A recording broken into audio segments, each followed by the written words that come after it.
世界维吾尔大会和非营利组织全球法律行动网络正将英国政府告上法庭，指责英国未能阻止从中国西部东突厥斯坦进口与强迫劳动和其他侵权行为有关的棉花产品。周二在伦敦高等法院举行的听证会被认为是首次由外国法院听取维吾尔人有关东突厥斯坦强迫劳动问题的法律论点。该地区是全球主要的棉花供应地，但人权组织长期以来一直指称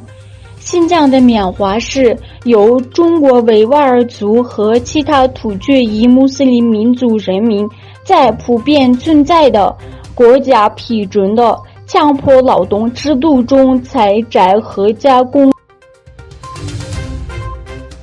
被中国法院判处无期徒刑并自2014年入狱的维吾尔经济学家和人权活动人士伊利哈木多合提昨天在狱中度过了他的53岁生日。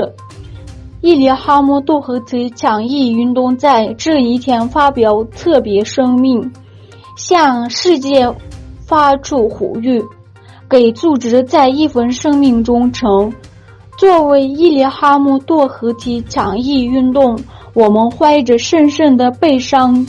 庆祝2014年被中国政府判处无期徒刑的维吾尔经济学家伊利哈木多合提53岁生日。他为了人民的自由和基本权利牺牲了自己的生命、家庭、财产、地位甚至生命。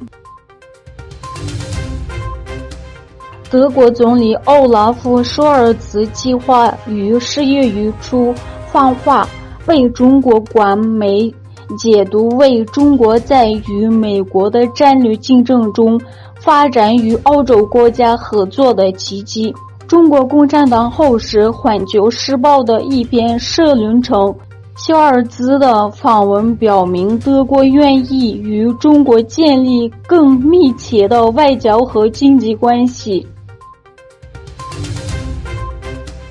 今年哈萨克斯坦13年以来首次庆祝共和国日，哈萨克斯坦宣布了为期3天的公共假期，并举办了各种文化活动。在10月25日共和国日之际，哈萨克斯坦的街道、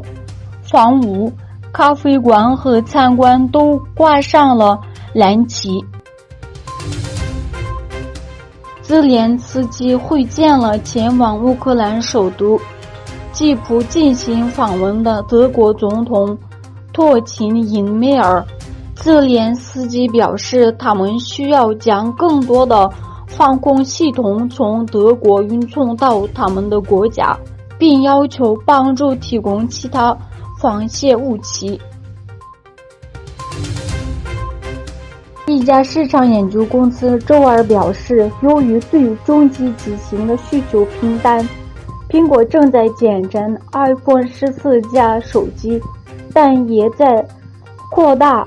较昂贵的 iPhone 14 Pro 产量。